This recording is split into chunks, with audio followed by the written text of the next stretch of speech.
नमस्कार दोस्तों।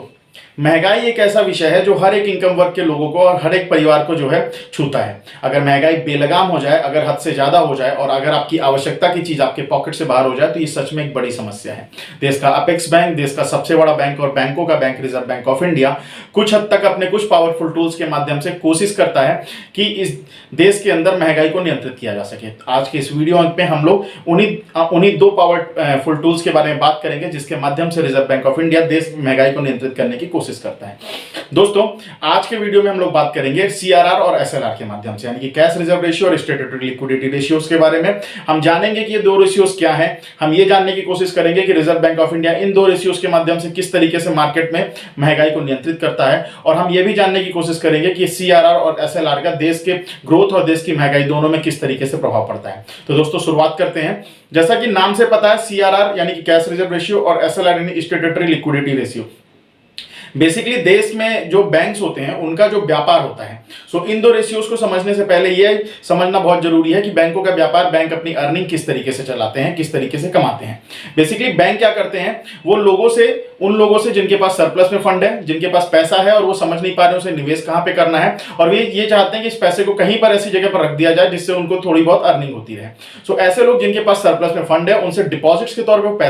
पैसे जो है स्वीकार करते हैं। अब ये डिपॉजिट्स उनके पास फिक्स डिपॉजिट के रूप में भी हो सकता है, बैंक रिकरिंग डिपॉजिट के रूप में भी ये ले सकते हैं, साथ ही सेविंग अकाउंट और करेंट अकाउंट में भी डिपॉजिट करवा के लोगों से पैसा इकट्ठा कर सकते हैं। सो बैंक बेसिकली उन लोगों से जिनके पास सरप्लस में फंड है उनसे पैसा डिपॉजिट के तौर पे लेते हैं और बाद में इस पैसे को उन लोगों के ऊपर निवेश करते हैं लोन के तौर पर जिनको एक्चुअल में इस पैसे की आवश्यकता है। अब कुछ लोग ऐसे होते हैं जिनको इंडस्ट्री लगाने के लिए, अपने बिजनेस के लिए पैसे की आवश्यकता होती है, कई बार कार खरीदने के लिए, घर खरीदने के लिए, कई बार मोबाइल खरीदने के लिए। सो बहुत सारी आवश्यकताएं होती है जिसको पूर्ति करने के लिए लोग जो है बैंकों से लोन लेते हैं। सो बैंक डिपॉजिट्स के माध्यम से पैसे लेती है और इसके बाद ये पैसा इन लोगों को लोन के तौर पर इन्वेस्टमेंट करती है, और डिपॉजिट्स में जो इंटरेस्ट बैंक दे रहा है जिन लोगों ने पैसे जमा किए हैं और लोन के फॉर्म में बैंक जो उनसे पैसे ले रहा है, उसके बीच का जो डिफरेंस है वही बैंक की इनकम होती है। अब दोस्तों, यहां पर एक चीज बहुत इंपॉर्टेंट है समझना कि बैंक जितना पैसा मार्केट से लेती है डिपॉजिट के तौर पे, क्या वो पूरा का पूरा पैसा मार्केट में दे देती है। यानी उदाहरण के तौर पर अगर बैंकों के पास 1000 रुपए saving account, current account, fix deposit, recurring deposit के माध्यम से उनके पास है, तो क्या 1000 का 1000 रुपए वो मार्केट में लोन के तौर पे दे सकती हैं। तो यहीं पर जो है रोल आता है सीआरआर और एसएलआर का, यानी कि कैश रिजर्व रेशियो और स्टैट्यूटरी लिक्विडिटी रेशियो का। तो इसका जवाब है नहीं। रिजर्व बैंक ऑफ इंडिया ये कहता है कि जो भी दर उन्होंने सीआरआर और एसएलआर की निर्धारित की है उतनी दर तक जो है पैसे बैंकों को रिजर्व रखने पड़ेंगे रिजर्व बैंक ऑफ इंडिया के पास, और उसके बाद जो पैसा बचेगा उसी को मार्केट में वो दे सकते हैं लोन के तौर पे। तो यहां पे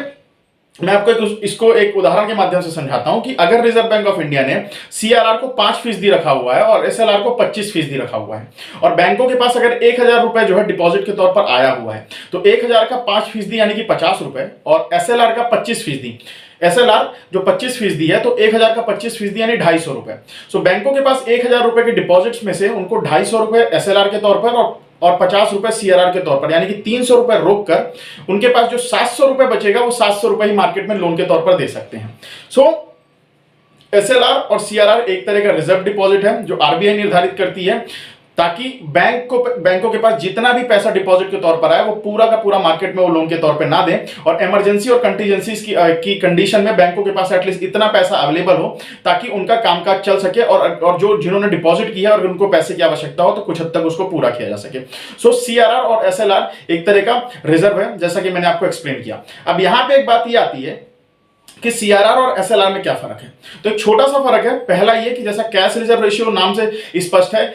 सीआरआर की जो भी दर होगी तो बैंकों को वो पैसा कैश के फॉर्म में ही जो है रखना पड़ेगा। जो एसएलआर है, एसएलआर में जो है बैंक आरबीआई द्वारा इशू किए गए बॉन्ड्स उसमें भी इन्वेस्ट कर सकती है ताकि उसको कुछ उसमें से अर्निंग हो जाए। गोल्ड के फॉर्म में भी रख सकती है। सो वो गोल्ड के फॉर्म में भी हो सकता है, वो कुछ बॉन्ड्स, गवर्नमेंट बॉन्ड्स के फॉर्म में भी हो सकता है और कैश के फॉर्म में भी हो सकता है। इसीलिए उसको एसएलआर यानी स्टैट्यूटरी लिक्विडिटी रेशियो कहा जाता है। तो दोस्तों, हम ये समझ पाए हैं अब तक कि सीआरआर और एसएलआर क्या होता है। आगे हम ये समझते हैं कि सीआरआर और एसएलआर के माध्यम से reserve bank of India market में महंगाई कैसे नियंत्रित करती है। तो दोस्तों, आप लोग ये चीज जानते हैं कि अगर आपकी महीने की इनकम 30,000 रुपए है तो आप सबसे पहले अपनी बेसिक आवश्यकताओं की पूर्ति करेंगे और उसके बाद अगर कुछ पैसा पैसा बचेगा तो उसको सेव करेंगे, और उसके बाद अगर कुछ पैसा बचेगा तो आप कोशिश करेंगे कि ऐसी चीजें जो आपके लिए बहुत आवश्यक नहीं है लेकिन आपको लगता है आपकी लाइफ स्टाइल को मेंटेन करने के लिए बहुत जरूरी है, तो आप उसमें जाके खर्च करेंगे। लेकिन यहीं पर अगर आपकी इनकम 30,000 से बढ़कर 60,000 रुपए हो जाती है, सो आपके द्वारा उन चीजों की भी डिमांड की जाएगी, यानी उन चीजों की भी डिमांड जनरेट हो जाएगी जिनकी हो सकता है आपको तात्कालिक रूप में आवश्यकता ना हो, वो सिर्फ आपकी लाइफ स्टाइल को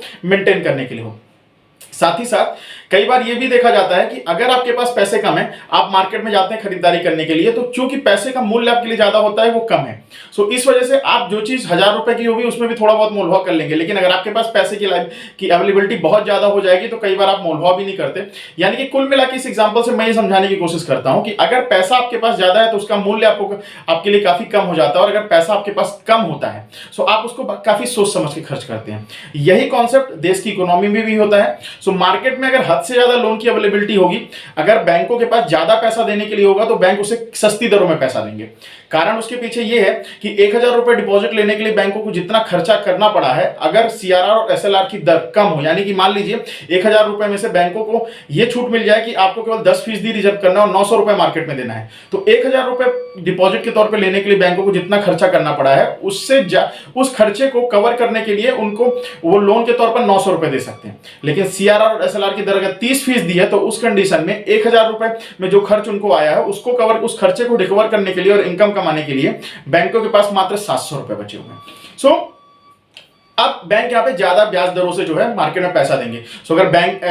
बैंकों के द्वारा ज्यादा मार्केट में पैसा दिया जाएगा, मार्केट में लिक्विडिटी ज्यादा होगी, मार्केट में ज्यादा पैसा होगा, तो लोगों के पास सस्ती दरों में पैसा आएगा। जो व्यक्ति सोचता है कि 11.5% में कोई लोन मिलने वाला है तो हो सकता है वो अपने कार का सपना आगे कुछ सालों के लिए टाल दे, लेकिन अगर वहीं पर उनको जो है वो 8.5 या 9% में मिलेगा तो लगेगा नहीं यार हम खरीद लेते हैं, हम इसको अफोर्ड कर सकते हैं। सो उन चीजों की भी डिमांड जनरेट हो जाएगी मार्केट में जिन चीजों की उतनी आवश्यकता नहीं है। पैसे हो सकता है बेसिक नीड से हटके कई और चीजों पे लग जाए, प्रोडक्टिव चीज पे लग जाए, और उसके बाद होगा ये कि बेसिक चीजों से लेके हर चीज की जो है रिक्वायरमेंट काफी बढ़ जाएगी, और डिमांड बढ़ने की वजह से उनका जो है मार्केट में मूल्य बढ़ने लगेगा, यानी कि महंगाई बढ़ने लगेगी। तो तरलता जो है वो आरबीआई सीआरआर और एसएलआर के माध्यम से नियंत्रित करती है, जिसके माध्यम से महंगाई को कुछ हद तक कंट्रोल करती है। सो दोस्तों, हमने यहाँ पे समझा कि सीआरआर और एसएलआर क्या होता है, हमने ये समझा कि बैंक सीआरआर और एसएलआर को मेंटेन करते हुए कैसे मार्केट में जो है लिक्विडिटी को दे सकता है, और आरबीआई किस तरीके से मार्केट की लिक्विडिटी को कंट्रोल करता है, और उस लिक्विडिटी को कंट्रोल करते हुए आरबीआई किस तरीके से मार्केट में महंगाई को कंट्रोल करता है। यहां एक बात और ध्यान रखने वाली बात है कि जो पैसा बैंकों के द्वारा लोन के तौर पे दिया जाता है वो पैसा ना सिर्फ उपयोग करने वाली चीजों के लिए दिया जाता है, कई बार प्रोडक्टिव चीजों के लिए भी दिया जाता है, जैसे बिजनेस के लिए, इंडस्ट्री लगाने के लिए। सो अगर मार्केट में हद से ज्यादा लिक्विडिटी कम कर दी जाए तो यह देखा जाएगा कि जो इंडस्ट्री लगाने के लिए या व्यापार के लिए यानी प्रोडक्टिव इस्तेमाल के लिए जो पैसा दिया जाएगा उसके लिए भी पैसे मार्केट में कम हो जाएंगे, और जब कम मार्केट में पैसे होंगे, ज्यादा ब्याज दरों में मार्केट में पैसे मिलेंगे, तो बहुत सारे लोग अपने बिजनेस को एक्सपांड करने का प्लान कुछ दिनों के लिए टाल देंगे, बहुत सारी इंडस्ट्रीज कम लगेंगी, उससे जॉब्स कम क्रिएट होंगी, लोगों के पॉकेट में पैसा कम जाएगा। सो लिक्विडिटी कहीं ना कहीं बहुत ज्यादा आरबीआई को माइन्यूटली इसको ऑब्जर्व करना पड़ता है कि मार्केट में हद से ज्यादा भी ना हो ताकि वैल्यू रुपए की कम हो जाए और महंगाई बढ़ जाए, और उसे यह भी ध्यान देना पड़ता है कि लिक्विडिटी हद से कम भी ना हो ताकि जो इंडस्ट्री यानी कि बेसिक रिक्वायरमेंट्स के लिए जो पैसा जाना है, प्रोडक्टिव फाइनेंस के लिए जो पैसा जाना है वो भी हद से ज्यादा कम हो जाए, तो इकोनॉमी का पहिया ही रुक जाए। सो बेसिकली सीआरआर और एसएलआर आरबीआई के लिए इसीलिए बहुत पावरफुल टूल है, क्योंकि इसके माध्यम से आरबीआई अपने बहुत सारे उद्देश्यों की पूर्ति करता है। पहला, मार्केट में तरलता बनाने का, दूसरा, मार्केट में महंगाई को कंट्रोल करने का, तीसरा, मार्केट में ग्रोथ को भी मेंटेन करने का, और चौथा जो बहुत ही अहम है, आरबीआई बैंकों के पास एक रिजर्व मेंटेन करने का, ताकि अगर आवश्यकता के समय, इमरजेंसी के कंडीशन में बैंकों के पास इतना पैसा रहे ताकि अपने वो डे टू डे के काम को आसानी से चला सके। सो दोस्तों, उम्मीद करता हूं कि इस वीडियो में मैं आपको सीआरआर और एसएलआर को अच्छी तरीके से समझा पाया हूं। एक बार फिर से मैं समराइज कर देता हूं। कैश रिजर्व रेशियो और स्टैट्यूटरी लिक्विडिटी रेशियो वो रेशियोज हैं